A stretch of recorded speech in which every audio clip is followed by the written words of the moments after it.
Hi guys, welcome back to Cooking with Kat. Today we're gonna make an au gratin potato or scalloped potatoes as you may know them. This is an amazing side dish. It's cheesy, creamy, buttery, all the things that you love in one baking dish. Yes, let's get started because you're gonna love this recipe. So what you're gonna need are some peeled russet, these are russet potatoes. You can use gold ones if you like, but I have some russet potatoes that I peeled. And I cut them in rounds or like round little discs. And as if you can see, they're not too thick or too thin, okay?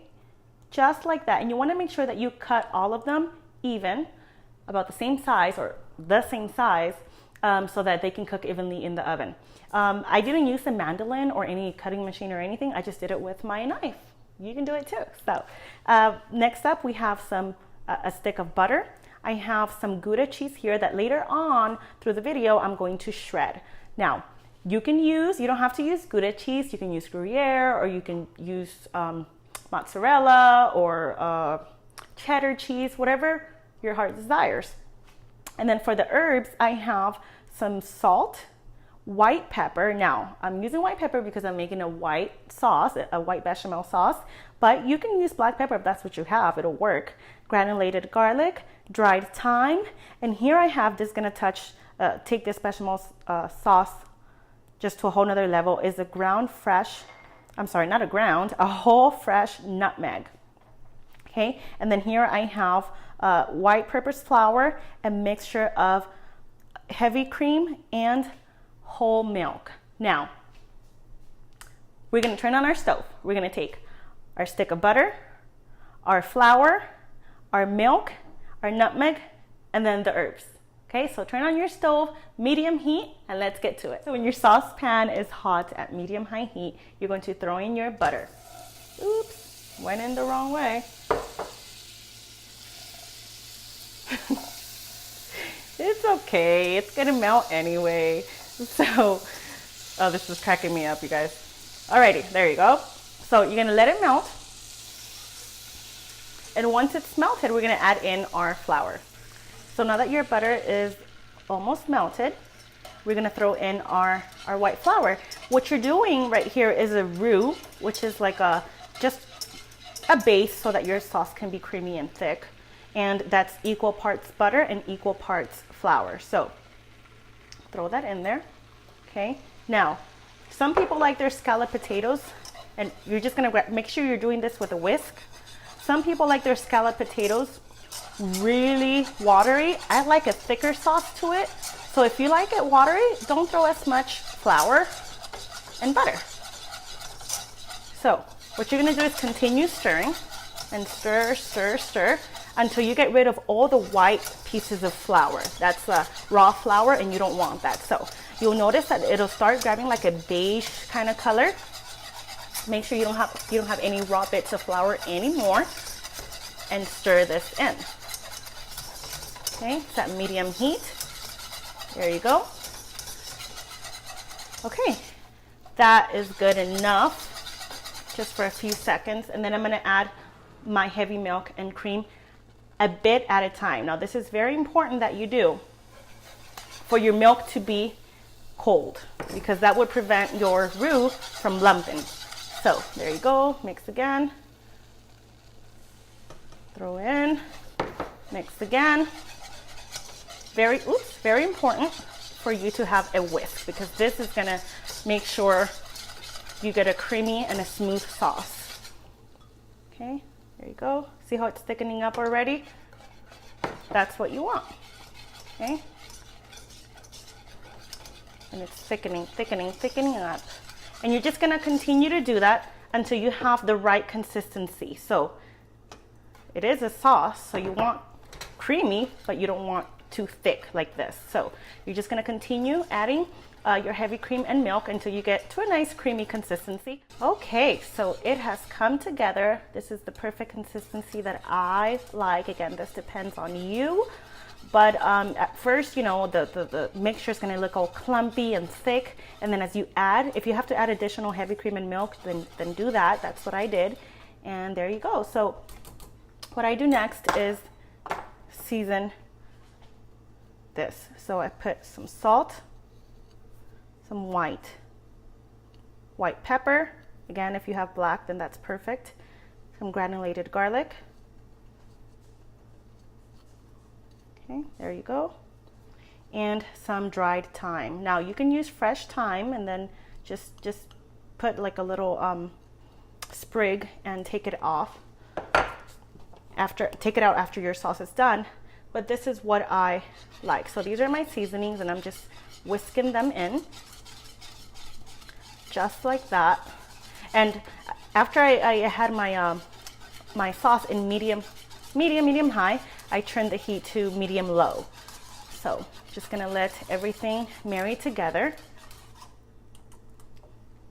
And what you're gonna do is grab a cheese grater and grab your nutmeg, and it's gonna give it a very special touch. Now, you don't wanna overdo it because then it'll turn your bechamel sauce into something sweet, and that's not what we're going for. There you go. That should be fine. The amount that you put, it's gonna depend on the amount of sauce that you're making, but it smells so delicious. So there you go. And then we're gonna just cook it in low heat for about 2 minutes until all the seasonings that you added marry together. So when my sauce was finished and I left the herbs just sink into the creamy sauce, and it's at its perfect consistency, as you can see. I do like it a little thicker than other people when they do scalloped potatoes. You want to taste it for seasoning to see if there's any salt missing when it's finished. I took it off the heat. I removed it from the heat. And then what I did, I drained the potatoes from the cold water, which that's what you want to do. Whenever you peel it and you're not going to bake them right away or make them right away, you want to put them in cold water so that they wouldn't brown or anything. So this is the baking dish that I'm going to use to bake my potatoes. I greased it with butter all around. And what we're going to do next, actually, oops, not that. We're going to season our potatoes with the same seasonings except for the thyme. So just granulated garlic, white pepper, and salt. You do want to season your potatoes. So grab it just like that. Not too much seasoning because the sauce has already seasoning in it. So just mix it all like so. Smells delicious already. Meanwhile, you're doing this before, actually, you're supposed to preheat your oven to 400. Grab yourself aluminum foil, and I'm gonna grab my whisk, put it here, and pour my sauce in the bowl, just like so. Yeah, buddy. Oopsie daisy. It's okay if it gets messy. Okay, grab a spatula, or you can do it with your hands if you like, but I'm gonna grab a spatula and then just coat all of my potatoes in the bechamel sauce. Oh, you guys, this smells amazing already. Okay, so what we're gonna do is layer up our baking dish with the potatoes. So put this aside, grab your dish, make sure it's round and spacious. And then I'm gonna do my first layer of potatoes. Sorry, my hands are creamy, but that's how we roll here. Okay, and it's very important because you're gonna do a few layers for your potatoes to be the same size so that they can all cook evenly.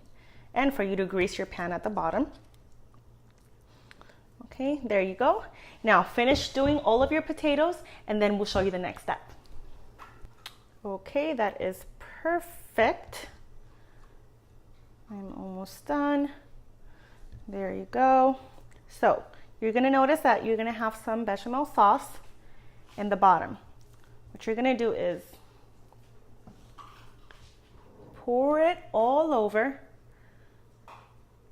your potatoes. Now, the reason why we don't put the cheese first is because, or actually at the moment, is because we're going to make sure our potatoes bake for a good 45 to 50 minutes, depend on the thickness that you cut it, but they should be pretty thin.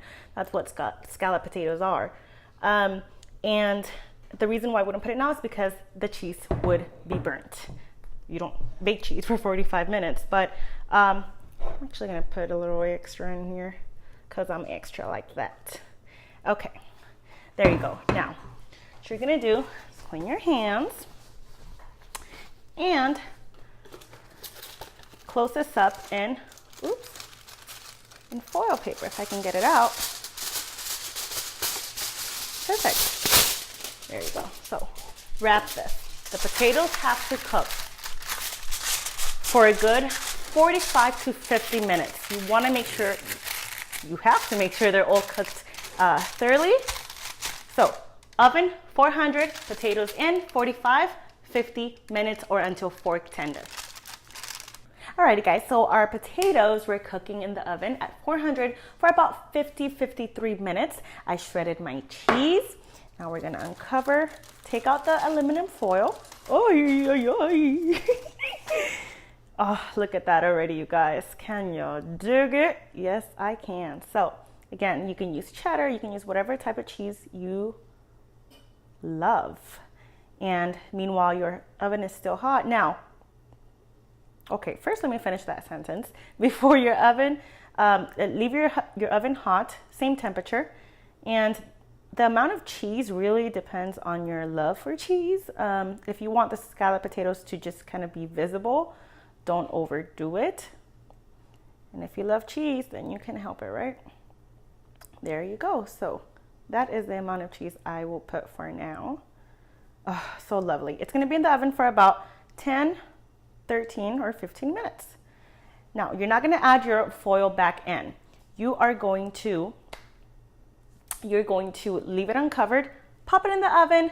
After the 15 minutes or until your cheese becomes bubbly and slightly golden, you're going to let it rest, because this thing, when you take it out of the oven for the second time, it's going to bubble up like crazy. So after everything's cooked, baked, you're going to leave it to rest for about 15 minutes and we'll get ready to serve up. Our potatoes were baking in the oven for about 13-15 minutes at 400, between 400 and 425, but closer to 400. So I let them cool for about 15 minutes because they were bubbling like crazy. And you guys, look at this. Our cheese is nice and golden. If you like it a little lighter golden, then leave it for less. But I am going to dig in. Oh, this is perfect. And I mean, of course, it is towards the end of April, and I know that we are already planning our holiday meal, right? We're thinking about Thanksgiving and Christmas, and this would be a perfect potato dish for your Thanksgiving dinner. Look at that. Oh, goodness. You guys, I can't with myself right now. Like, try for this not to fall apart, but it won't be perfect. Look at this. Oh my goodness. And it smells incredible, like incredible. Oh my goodness. I'm just gonna take a bite of this. This would go great with like a Thanksgiving ham or turkey or roasted chicken. This would go perfect with it. I'm gonna burn my mouth, but that's okay. Where'd it go? It disappeared because it's that tender. Oh, you guys, I'm telling you, just a small little, portion fills you up because it has different layers. So please serve this up. I'm just gonna let it cool down. Can we look at this one more time? You guys, this is the perfect potato dish for your entree. Any type of celebration, make this Au Gratin potatoes and you will not regret it. Thank you so much for watching. And don't forget, if you enjoyed this video, please give me a like and a thumbs up and subscribe.